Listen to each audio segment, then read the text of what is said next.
नमस्कार। आज हम इतिहास के पन्नों में ना एक ऐसी कहानी की गहराई में उतर रहे हैं जिसने सच में पीढ़ियों को प्रेरित किया है। ये कहानी है एक रानी की जिसने सिर्फ राज नहीं किया बल्कि आप सोचिए युद्ध भूमि में अपनी असाधारण वीरता से एक बहुत बड़े साम्राज्य को चुनौती डाली। बिल्कुल। हम बात कर रहे हैं झांसी की रानी लक्ष्मीबाई की। उनके जीवन में ना हमें साहस, मातृत्व, नेतृत्व और बलिदान इन सब का एक अनोखा संगम मिलता है। हाँ, ये सारी चीजें एक साथ। हमारी ये जो पड़ताल है इसका आधार है एक स्रोत जिसका शीर्षक है रानी लक्ष्मीबाई झांसी की वीरांगना। जी। इसमें उनके जीवन के कई अनछुए पहलू और ऐतिहासिक घटनाओं का जिक्र है। जी। हमारा इरादा साफ है, इस स्रोत के जरिए रानी लक्ष्मीबाई के जीवन की जरूरी घटनाएं, उनके सामने जो चुनौतियां आईं, उनका वो अटूट संकल्प और उनकी जो स्थायी विरासत है उसके सार को समझना। हाँ, बिल्कुल गहराई से समझना। और उनकी वो गरजती हुई आवाज तो सबको याद है, मैं अपनी झांसी नहीं दूंगी। हाँ, ये तो अमर हो गया वाक्य। ये सिर्फ एक वाक्य नहीं था, ये तो जैसे एक युग का ऐलान था। चलिए इसी ऐलान के पीछे की कहानी को परत दर परत खोलते हैं। बिल्कुल, शुरू करते हैं। तो स्रोत हमें बताता है कि उनका जन्म हुआ 1828 में पवित्र शहर वाराणसी में। नाम था मणिकर्णिका तांबे। मनु? हाँ, प्यार से मनु बुलाते थे। और उनका बचपन सच में उस जमाने की लड़कियों से बहुत अलग था। स्रोत में जिक्र है कि जहां उनकी सहेलियां गुड़ियों में या घर गृहस्थी के खेलों में लगी रहती थीं, जी। नन्ही मनु का मन तो लगता था घोड़ों की लगाम थामने में, तलवार की मूठ पकड़ने में, तीरंदाजी करने में। ये काफी असामान्य था, है ना? बिल्कुल। और यही असामान्यता आप देखिए उनके असाधारण भविष्य की नींव रखती है।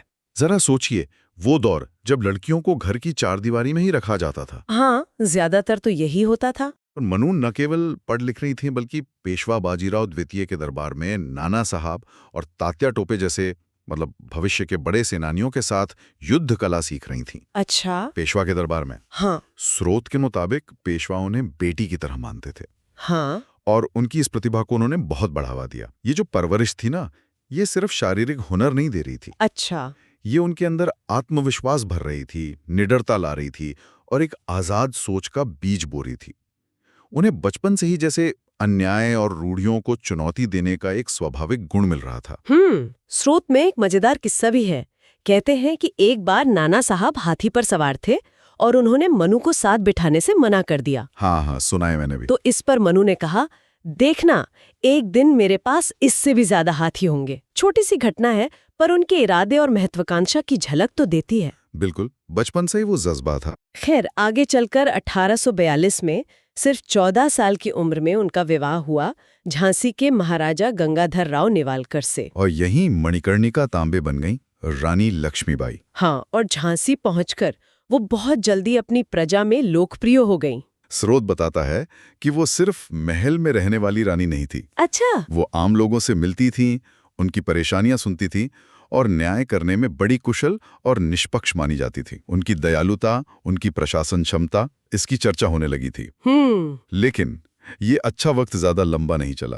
राजा गंगाधर राव अक्सर बीमार रहने लगे और फिर 1853 में एक बेटे को जन्म देने के कुछ ही महीने बाद उस बच्चे की मृत्यु हो गई। ओहो, ये तो रानी के लिए व्यक्तिगत रूप से बहुत बड़ा आघात रहा होगा। हाँ, बहुत बड़ा दुख था। और फिर झांसी के लिए एक राजनीतिक संकट भी खड़ा हो गया। वो कैसे? राजा ने अपनी मृत्यु से ठीक पहले परिवार के ही एक बालक आनंद राव को गोद लिया था। उसका नाम रखा दामोदर राव। हाँ, दामोदर राव। लेकिन जैसे ही राजा की मृत्यु हुई, ब्रिटिश ईस्ट इंडिया कंपनी की, कह सकते हैं, गिद्ध दृष्टि झांसी पर पड़ गई। और यहीं वो अंग्रेजों की नीति सामने आई होगी। बिल्कुल, यहीं पर ब्रिटिशों की वो कुटिल नीति, डॉक्ट्रिन ऑफ लैप्स, व्यपगत का सिद्धांत, सामने आती है। गवर्नर जनरल लॉर्ड डलहौजी इस नीति का बड़ा हिमायती था। क्या थी ये नीति असल में? इसके तहत सीधी सी बात थी, अगर किसी रियासत के राजा की मृत्यु बिना किसी अपने पुरुष वारिस के हो जाती, बिना बेटे के, जी, तो वो रियासत सीधे सीधे ब्रिटिश कब्जे में चली जाती थी।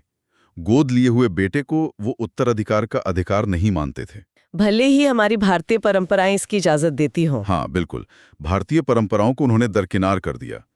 अंग्रेजों ने दामोदर राव को गंगाधर राव का कानूनी वारिस मानने से साफ इनकार कर दिया। उनके लिए तो ये झांसी को हड़पने का एक सुनहरा मौका था। स्रोत बताता है कि रानी ने अंग्रेजों को समझाने की बहुत कोशिश की। उन्होंने दलीलें दी, चिट्ठियां लिखीं, अपने गोद लिए बेटे के अधिकारों की बात उठाई। जी, उन्होंने कानूनी लड़ाई लड़ने की भी कोशिश की। पर अंग्रेज अफसर वो अपनी बात पर अड़े रहे। मेजर एलिस नाम का एक ब्रिटिश अधिकारी रानी से मिला और उन्हें बताया गया कि भाई आपको झांसी का किला खाली करना होगा, आपको पेंशन दी जाएगी और दामोदर राव को वारिस नहीं माना जाएगा। जरा सोचिए उस स्थिति को। पति का निधन हुआ है, बेटे के भविष्य पर सवाल है और अब अपनी ही रियासत से बेदखल होने का फरमान। हाँ, ये रानी के स्वाभिमान पर सीधा हमला था। ये सिर्फ उनके पति की आखिरी इच्छा का अपमान नहीं था, बल्कि ये झांसी की आजादी और पहचान को मिटाने की एक साजिश थी। और यहीं पर रानी लक्ष्मीबाई का वो रूप सामने आया, बिल्कुल, जिसके लिए इतिहास उन्हें आज याद रखता है। स्रोत कहता है कि उन्होंने बड़े शांत लेकिन उतने ही दृढ़ स्वर में मेजर एलिस को जवाब दिया, वो जवाब जो आज भी गूंजता है, मैं अपनी झांसी नहीं दूंगी। क्या बात है, ये सिर्फ इनकार नहीं था। नहीं, ये इनकार से कहीं ज्यादा था। ये अंग्रेजी सत्ता को सीधी चुनौती थी।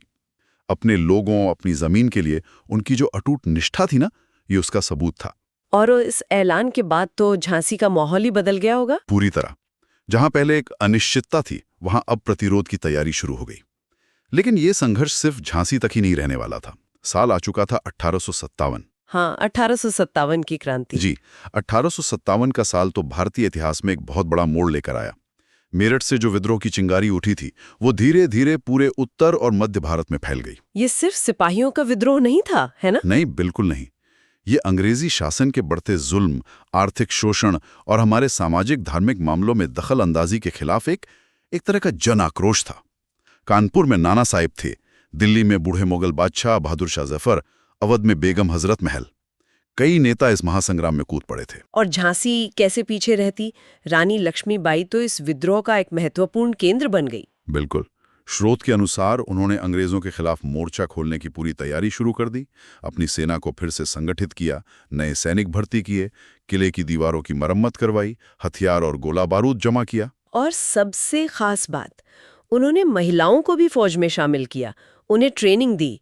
क्या इस बारे में स्रोत कुछ और बताता है? हाँ, और ये रानी के नेतृत्व का एक बहुत ही, आप कह सकती हैं, प्रगतिशील और महत्वपूर्ण पहलू था। उन्होंने महिलाओं की एक अलग टुकड़ी बनाई। नाम था दुर्गा दल। दुर्गा दल? जी। स्रोत बताता है कि ये महिलाएं सिर्फ तलवारबाजी और बंदूक चलाना ही नहीं सीखती थी। अच्छा। बल्कि वो जासूसी का काम भी करती थीं और किले की सुरक्षा में पुरुषों के साथ कंधे से कंधा मिलाकर खड़ी थीं। ये उस समय के समाज के लिए सोचिए कितना क्रांतिकारी कदम था। बिल्कुल। रानी ने ये साबित कर दिया कि देशभक्ति और वीरता पर सिर्फ पुरुषों का हक नहीं है। उन्होंने महिलाओं को उनकी पारंपरिक भूमिकाओं से बाहर निकाला और राष्ट्र रक्षा जैसे बड़े काम में शामिल किया। ये सिर्फ एक सैन्य रणनीति नहीं थी। तो फिर ये सामाजिक बंधनों को तोड़ने और महिलाओं में आत्मविश्वास जगाने का भी एक जरिया था। इसने आम लोगों में, खासकर महिलाओं में, रानी के प्रति सम्मान और वफादारी को और भी गहरा कर दिया। वाकई अद्भुत। तो झांसी पूरी तरह तैयार थी। और फिर अंग्रेज सेनापति सर ह्यू रोज, वो अपनी विशाल सेना लेकर झांसी पहुंच गया। मार्च 1858 में झांसी के किले की घेराबंदी शुरू हुई। स्रोत उस मंजर का बड़ा भयानक वर्णन करता है। अंग्रेजी तोपों की भयंकर गोलाबारी, दिन रात धरती कांपती रहती थी, किले की दीवारें टूट रही थीं, सैनिक शहीद हो रहे थे। हालत तो बहुत नाजुक हो गए होंगे। हाँ, स्थिति बहुत गंभीर थी। जाहिर है अंग्रेजों के पास बेहतर हथियार थे, सेना भी बड़ी थी, लेकिन रानी लक्ष्मीबाई का नेतृत्व वो सैनिकों में जोश भर रहा था। स्रोत में उनके प्रेरणादायक शब्दों का जिक्र है। वो खुद घोड़े पर सवार होकर किले की दीवारों पर घूमती, सैनिकों का हौसला बढ़ाती, कहती थी, डरो मत, हम अपनी आजादी के लिए लड़ रहे हैं। जीते तो राज करेंगे और अगर मारे गए तो स्वर्ग मिलेगा। ये धरती हमारी माँ है और माँ के लिए मर मिटना ही सच्चा गौरव है। उनके इन शब्दों में गजब का असर था। और फिर हमें इतिहास की वो सबसे जानी मानी तस्वीरों में से एक देखने को मिलती है। जब लड़ाई बहुत भीषण हो गई तो रानी खुद मैदान में उतरी। जी। स्रोत इस छवि को जैसे आंखों के सामने ले आता है, अपने प्यारे घोड़े बादल पर सवार। कुछ स्रोत पवन भी कहते हैं। हाँ, बादल या पवन अपनी पीठ पर अपने छोटे बेटे दामोदर राव को कसकर बांधे हुए, दोनों हाथों में नंगी तलवारें, और वो अंग्रेज सैनिकों पर बिजली की तरह टूट पड़ती थीं। उनकी फुर्ती और तलवारबाजी का कौशल देखकर तो दुश्मन भी हैरान थे।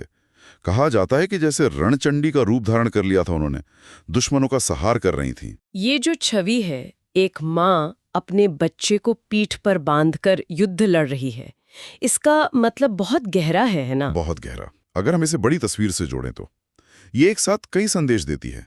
पहला, एक माँ की अपने बच्चे की रक्षा करने की वो अदम्य इच्छा, वो उसे अकेला नहीं छोड़ सकते थे। सही बात है। दूसरा, एक शासक का अपने कर्तव्य के प्रति समर्पण, वो रानी थीं, अपनी प्रजा की रक्षा उनका धर्म था।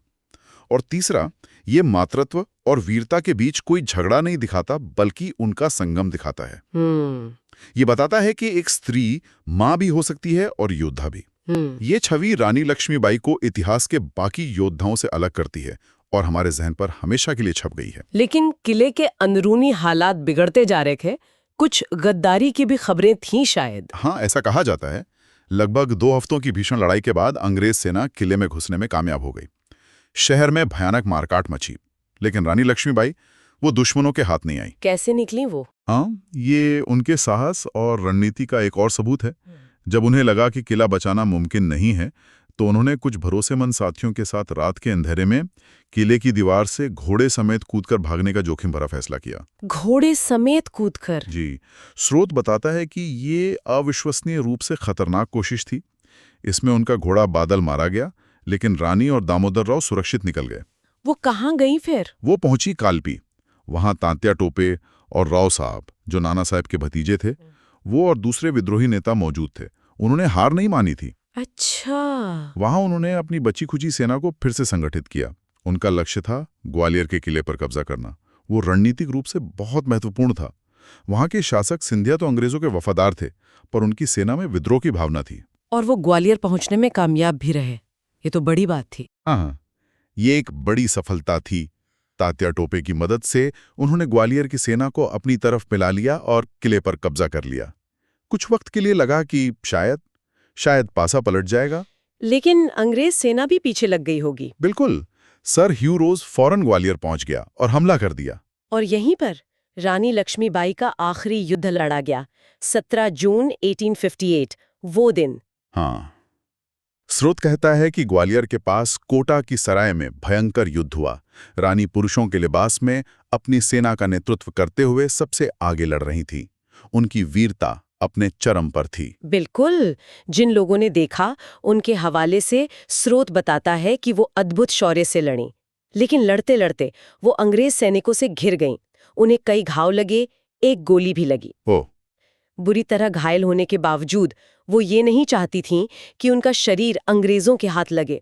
उन्होंने अपने भरोसेमंद साथियों से कहा कि उन्हें पास की एक झोपड़ी में ले जाकर उनका अंतिम संस्कार कर दिया जाए। और वहीं युद्ध भूमि के पास ही भारत की इस महान वीरांगना ने अपनी अंतिम सांस ली। सिर्फ लगभग 29 या 30 साल की उम्र में उनका निधन हो गया। उनकी मृत्यु का तरीका देखिए, युद्ध के मैदान में लड़ते हुए वीर गति को प्राप्त होना। ये उनके पूरे जीवन और चरित्र का सार है। उन्होंने आत्मसमर्पण नहीं किया, वो आखिर तक लड़ी। भले ही 1857 का विद्रोह आखिरकार कुचल दिया गया, लेकिन रानी लक्ष्मीबाई का बलिदान बेकार नहीं गया। उनकी कहानी ने हार में भी जीत के बीज बो दिए। वो आने वाली पीढ़ियों के लिए स्वतंत्रता संग्राम की सबसे बड़ी प्रेरणा स्रोतों में से एक बन गई। तो इस पूरी चर्चा का, इस स्रोत का निचोड़ क्या निकलता है? रानी लक्ष्मीबाई सिर्फ झांसी की एक शासक नहीं थी। नहीं, उससे कहीं ज्यादा। वो साहस, स्वाभिमान, प्रतिरोध और कह सकते हैं कि भारतीय नारी शक्ति का प्रतीक बन गई। उनकी कहानी हमें सिखाती है कि सच्ची वीरता वो परिस्थितियों या लिंग पर निर्भर नहीं करती। वो तो मजबूत इच्छा शक्ति और अपने उसूलों पर टिके रहने से पैदा होती है। सही कहा। उनका असर उस वक्त की हार जीत से कहीं आगे तक जाता है। आज भी उनकी कहानी स्कूलों में पढ़ाई जाती है, लोकगीतों में गाई जाती है और अन्याय के खिलाफ खड़े होने का साहस देती है। स्रोत के अंत में भी यही बात दोहराई गई है कि रानी लक्ष्मीबाई की वो ललकार, मैं अपनी झांसी नहीं दूंगी, ये सिर्फ एक ऐतिहासिक नारा नहीं है। तो फिर क्या है? ये हर उस आवाज में जिंदा है जो जुल्म के खिलाफ उठती है, जो अपने हक और अपनी पहचान के लिए लड़ती है। और ये एक जरूरी सवाल भी खड़ा करता है, आज के दौर में जब चुनौतियां अलग हैं, क्या हम रानी लक्ष्मीबाई के उस जज्बे से कुछ सीख सकते हैं? उनका जीवन हमें नेतृत्व का एक अलग मॉडल भी तो दिखाता है, जहां करुणा भी है, कठोरता भी है, मातृत्व भी है और युद्ध कौशल भी है। सब एक साथ। बिल्कुल, और शायद इसी विचार के साथ हम आज की चर्चा को रोकते हैं। ये स्रोत हमें रानी लक्ष्मीबाई के साहस, उनकी दूरदर्शिता, उनकी करुणा और उनके अटूट संकल्प के कई पहलू दिखाता है। श्रोताओं के लिए एक आखिरी विचार छोड़ जाते हैं। हाँ,